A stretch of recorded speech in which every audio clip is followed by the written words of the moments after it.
পশ্চিমবঙ্গ আদিবাসী উন্নয়ন সমবায় নিগম লিমিটেডের উদ্যোগে আদিবাসী কৃষকদের কৃষি সরঞ্জাম বিতরণ। পশ্চিমবঙ্গ তপশিলি জাতি, উপজাতি এবং অন্যান্য অনগ্রসর শ্রেণীর উন্নয়ন ও অর্থ নিগমের ব্যবস্থাপনায় শুক্রবার রাজনগর ব্লকের 5টি অঞ্চলে 30 জন ল্যাম্পসের আদিবাসী কৃষক সদস্যকে জমিতে স্প্রে করার মেশিন প্রদান করা হয় এক অনুষ্ঠানের মাধ্যমে। রাজনগর ব্লক এলাকার আদিবাসী সম্প্রদায়ের মানুষজন এখন কৃষিকাজের দিকে ঝুঁকেছেন।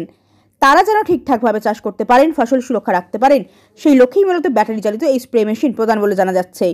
এদিন অনুষ্ঠানে উপস্থিত ছিলেন রাজনগর ব্লক সমষ্টি উন্নয়ন আধিকারিক সুভাষিস চক্রবর্তী, রাজনগর ব্লক সহ কৃষি অধিকর্তা অভিজিৎ মণ্ডল, রাজনগর ল্যাম্পস লিমিটেডের ম্যানেজার বনমালী ঘোষ, রাজনগর পঞ্চায়েত সমিতির সভাপতি নিবেদিতা সাহা, সহসভাপতি পরিমল সাহা, রাজনগর ব্লক তপশিলি জাতি উপজাতি দপ্তরের আধিকারিক সন্তোষ মণ্ডল, গাঙ্গুড়ি জয়পুর গ্রাম পঞ্চায়েতের উপপ্রধান মলয় ভট্টাচার্য, পঞ্চায়েত সদস্য দেবী সিং হাসদা, সহদেব কিস্কু, প্রদীপ বাগদি, সমাজসেবী আদিত্য সাহা প্রমুখ।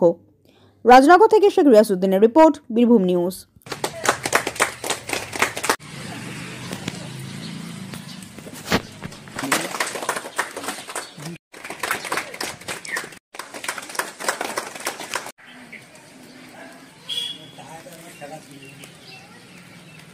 আমাদের এখন আদিবাসী লোকেরা চাষের দিকে দারুণভাবে ঝুঁকেছে, যার ফলে তারা স্প্রে মেশিন দরকার হয়। তো স্প্রে মেশিন তো ভাড়া করতে হয়, তাতে তাদের খরচা বেশি পড়ে, আবার সময় মতো পাই না। আমরা যেটা দিলাম সেটা হচ্ছে এই যে আমরা 30টা দিলাম, মানে কি 30 জনই ব্যবহার করবে তা না। এটা গ্রামের যে চাষিরই দরকার হবে সে এটা ব্যবহার করতে পারবে,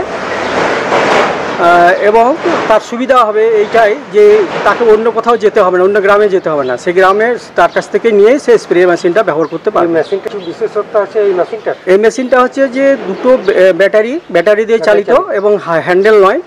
আচ্ছা, আর এটা দিয়ে হচ্ছে এটাতে যেমন স্প্রে করা যাবে, তেমনই পাউডারে মানে পোকামাকড় লাগলে যে পাউডার সেটাও স্প্রে করা যাবে। এটা তো বোধ কাজ হবে। আপনার নাম? আমার নাম বনমালী ঘোষ, রাজনগর ল্যাম্পসের ম্যানেজার। ল্যাম্পস যেটা আছে আমাদের রাজনগর ব্লকের, সেই রাজনগর ব্লকের ল্যাম্পসের যারা বেনিফিশিয়ারি আছে, সেরকম 30 জন বেনিফিশিয়ারি, তাদেরকে আমরা যে স্প্রে মেশিন হয় না, ব্যাটারি চালিত স্প্রে মেশিন, সেই তাদের হাতে তুলে দিলাম। আমাদের রাজনগর ব্লকের পক্ষ থেকে তাদের অভিনন্দন। আর শুধু এইটুকু আশ্বাস দেওয়ার যে সরকারি যে সমস্ত পরিষেবা তাদের জন্য চিহ্নিত করা হয়েছে, আমরা তাদের কাছে পৌঁছে দিতে এবং তাদের দুয়ারে পৌঁছে দেবো, আর কি তাদের কাছে গিয়ে পৌঁছে দেবো। আমরা রাজনগর প্রশাসন বা ব্লক প্রশাসন এবং রাজনগর পঞ্চায়েত সমিতি আমরা বদ্ধপরিকর।